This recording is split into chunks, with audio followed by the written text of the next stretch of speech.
everyone, this is Matt Hoots of Sawhorse. I'm at the New American Home Renovation, and this is the 2022 at the International Builder Show and Kitchen and Bath Show. Now I want to show you some of the cool features that I saw in this house. First of all, let's check out this Kohler toilet. Now I've seen some like this before. This is a wall-mounted toilet and the controls are very unique. So where you can see this is a wall-mounted toilet that's coming off just right above the baseboard, but where are the controls? Now if you go up a little bit further, see the controls coming out of the wall, nice sleek design, black semi-gloss. You have two different buttons. One is for number 1, the smaller ellipse, and the other one is for number 2. Now another thing I saw in this powder room, again when you look at it a little bit closer, nice undermount sink. And it's really kind of difficult to tell until you get really close. Look at that pattern inside the sink. So it's not a typical vessel or undermount sink that you have. This has a nice little texture to it, a little pattern, and it all seems to be converging into the drain down here. It looks like Cambria provided the countertops, and this is one of the nice details that I like about Cambria. So they've got this edge. Now it doesn't come in this thick. This is probably about 2 inches thick.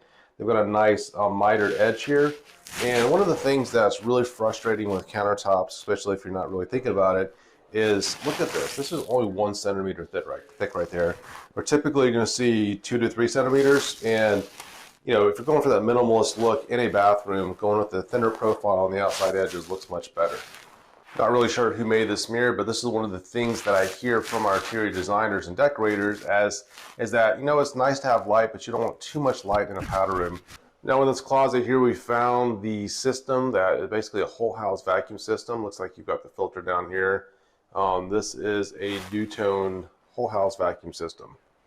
All right, so one of the complaints that you get with outdoor compressors is how noisy they are. Well, I've got, you know, the sound all the way up, and I'm trying to hear the noise from this compressor, but I can't hear anything. Now I was just inside this house, so I know that it does work, and it is very cool inside the house, and you know, it's very moist outside, so I know it's pulling the humidity out of the air, but I can't hear anything at all. So this is a very quiet system. Now you can hear the plane overhead. That's not the unit itself, and you can also hear rain dropping, but I cannot hear the unit. These things are very quiet, and this is especially neighbor friendly. Sometimes you'll have a neighbor puts in the cheapest system that they, you know, is on the market. You have to live next to it, hear it. They don't have to hear it because it's towards the back of the house. Well, in this case, you know, you can make friends and influence people by having a Mitsubishi electric. We've got the water heaters on the outside. Looks like they are all gas.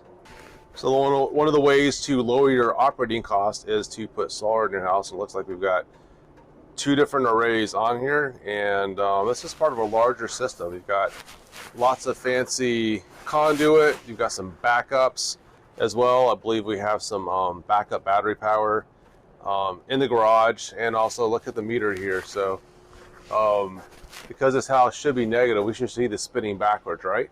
Look, I see a negative number in here. So instead of actually owing the power company, they're probably going to be getting a check. Now, if you've had multiple tours coming through this house, so the fact that doors are opening and closing and you still have a negative number means that we are at net zero energy. So if we're wondering how we have a net negative, actually a negative 28 ResNet HERS score, take a look at this. Lots of solar on the roof. You can't see it from the street, and you know, when we pulled up, I was like, you know, how is this a greenhouse? Because I don't see any renewable energy. And you have to get up on a ladder. You can barely see it. But there's lots of solar up here, nice solar array. Now again, the more energy efficient the house is, the less solar you're going to need. All right, so we've got this first solar array, and we saw on the panel downstairs the diagram showing 2. So if you look a little bit higher and behind it, you can see the next solar array right behind it.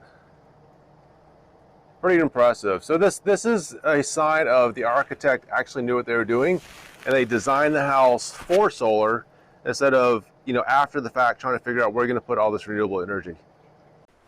All right, I'm in the workout room now. I've got, see this nice powered by iFit, and right above it I see this cassette. Again, this is by Mitsubishi. Very comfortable in here. This is super energy efficient as well. Not sure the exact SEER rating on this. I'll ask a little bit later to find out about that. Now this whole house is heated and cooled by Mitsubishi. Now they've got some cassette units. They've got some ducted mini splits, and they also have some ductless mini splits. Very important because we're looking at making this all electric, super efficient. And if you're trying to go net zero energy, the only way to go net zero is to actually have all electric. And the most efficient way to do that is with mini split systems. Now this is pretty impressive. When looking at the HERS score, this is from ResNet. Now typically you're on like 0 to all the way up to 100 or more, depending on the type of house. This house actually has a negative score. That means that they are producing more energy than they're actually using. And in this case, it is negative 28, which means they have to have some sort of renewable energy on this house in addition to be energy efficient.